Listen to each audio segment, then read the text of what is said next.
On rentrait par infraction dans ce qu'ils appelaient les sheds. Une shed, c'est que ça pas, Mhm. un Un cabanon, cabanon, ouais. un Ouais, gros c'est ça. cabanon à 3 étages.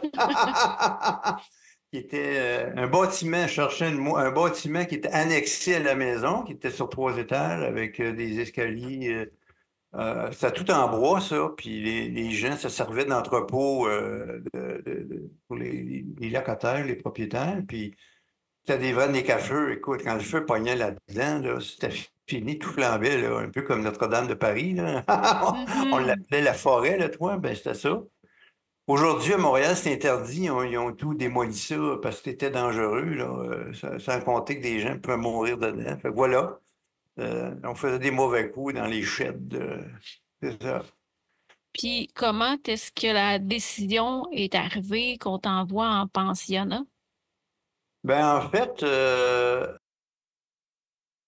ma mère, qui voulait toujours bien paraître, elle m'a envoyé en pensionnat privé. C'était un orphelinat qui s'appelait l'orphelinat Saint-Arsène, qui est au coin de Christophe Colomb et Jean Talon, qui est aujourd'hui c'est un plateau Le Prévost, là, qui est là, je crois. Mais à l'époque, c'était un orphelinat privé c'était grand, c'était grand. Écoute, il y avait, je sais pas combien, tu vois, il y avait 3000 quelques élèves là-dedans. Puis il y avait une vieille, vieille, vieille, vieille partie, parce qu'il y avait les dortoirs et tout ça. Il y avait la partie neuve, où il y avait des gymnases, il y avait une piscine intérieure semi-olympique. C'était beau. Ce qui est encore là aujourd'hui, mais la vieille partie de bois, elle a flambé à un moment donné, là. Mais voilà, je me suis retrouvé là. Puis est-ce que tu te souviens, ça a été quoi ta réaction quand ta mère t'a annoncé qu'elle t'envoyait là? Écoute, j'étais sidéré. Je comprenais pas. Puis en même temps, j'avais tellement peur d'elle que j'ai pas dit un mot, là. C'est bien évident. Puis, mais ce que j'ai trouvé pénible, c'est de me faire déraciner de mon quartier. Euh, Puis, tu sais, je venais de perdre mon père.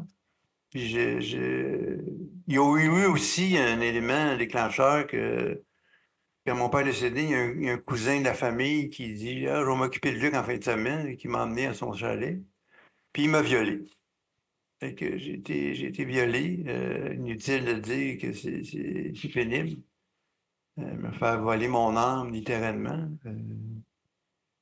Mais encore là, à l'époque, on parlait pas de ça. Il fallait pas en parler. C'est parce que les victimes, il y avait honte. Imagine-toi. Mais que, Ben c'est ça, j'ai l'impression qu'à cette époque-là, si on osait en parler, c'était quasiment la victime qui était mal vue, oui, de tout à fait. ternir Tout à fait. la réputation de la famille. Oui, oui. Oui, c'est une tâche dans la famille, comme avoir un malade mental, c'est une tâche dans la famille, un déficient, name it. Donc, il fallait pas en parler. Il fallait que ça reste intrafamilial, puis mais j'ai trouvé ça extrêmement pénible. Je te dirais que j'en souffre encore, absolument. En avais-tu parlé à ta mère de ça? Oui, ah oui, oui, oui, quand même. OK. Elle m'a bien accueilli, faut que j'y donne ça. Mais elle a demandé à un beau-frère de régler ça de façon intime.